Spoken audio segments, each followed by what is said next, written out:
তাহলে মমতা ব্যানার্জিও জেলে যাবে। ইন্টারিম জামিনে মুক্তি পাওয়া মাননীয় মদ কেলেঙ্কারিতে যুক্ত অরবিন্দ কেজরিওয়াল, তাকে 1 জুন 15-20 দিনের জন্য মহামান্য সুপ্রিম কোর্ট অন্তর্বর্তী জামিন দিয়েছে, যাতে গণতন্ত্রের উৎসবে অংশগ্রহণ করে। তিনি বলছিলেন বিজেপি যদি ক্ষমতায় আসে তাহলে মমতা ব্যানার্জিও জেলে যাবে। আমি উনার মুখে ফুলচন্দন পড়ুক, গোটা বাংলা তাই চাইছে, তাই তো?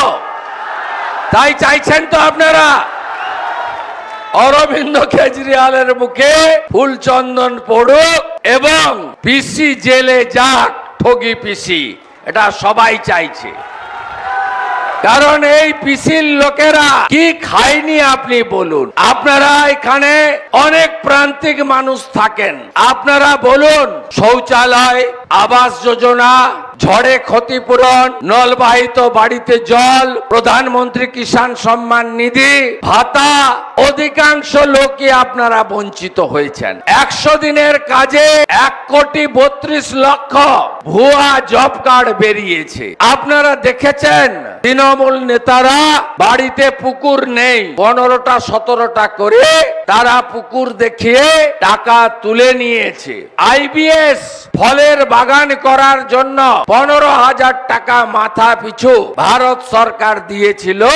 এরা কাগজপত্র দেখিয়ে এক একজন 250-300 করে বাগানের টাকা তুলে নিয়েছে, আপনাদের দেয়নি। অন্যদিকে গোটা পূর্ব বর্ধমান, পশ্চিম বর্ধমানের গলসি বুদবুদ, বিষ্ণুপুর সাব ডিভিশন, আরামবাগের একটা অংশ, বীরভূমের একটা অংশ, এই নিম্ন দামোদর এলাকাতে আমাদের প্রকৃতি মা যে রাজস্ব, আমাদের যে সম্পদ দিয়েছেন, যেখান থেকে হাজার হাজার কোটি টাকা রেভিনিউ সরকারের ঘরে যাওয়ার কথা, সেই বালি কিভাবে লুট হচ্ছে।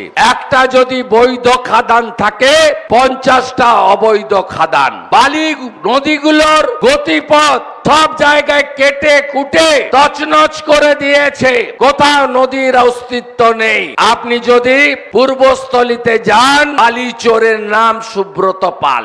আপনি যদি ভাতারে যান, বালি চোরের নাম অশোক হাজরা। আপনি যদি আউসগ্রাম, কেতুগ্রামের দিকে যান, মঙ্গলকোটের দিকে, তৃণমূলের ব্লক সভাপতি লালন, তিনি হলেন বালি মাফিয়া। এই বামাকে মমতা ব্যানার্জির পুলিশ এনডিপিএস এর কেস দিয়ে 2.5 বছর জেলে রেখেছিল। তারপরে বামার সঙ্গে চুক্তি করে 21-এর ভোটের আগে তাকে বের করে এই এলাকায় বালি তোলার পূর্ণ দায়িত্ব তাকে দিয়েছে। উনি মাল তোলেন, পুলিশ ভাগ পায়, আর 75 ভাগ টাকা কলকাতায় ভাইপোর বাড়িতে যায়। এই চোরেদেরকে আপনাদের হারাতে হবে।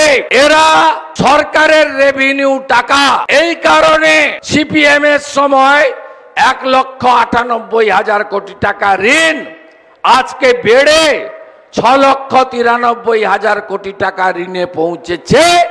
তার কারণ 100 টাকা রাজস্বের 80 টাকা ভাইপোর পেটে ঢুকছে, আর ভাইপো পিসি পালা করে হেলিকপ্টার করে ঘুরে বেড়াচ্ছে। আমি ধন্যবাদ জানাবো আমাদের বর্ধমানের লোককে।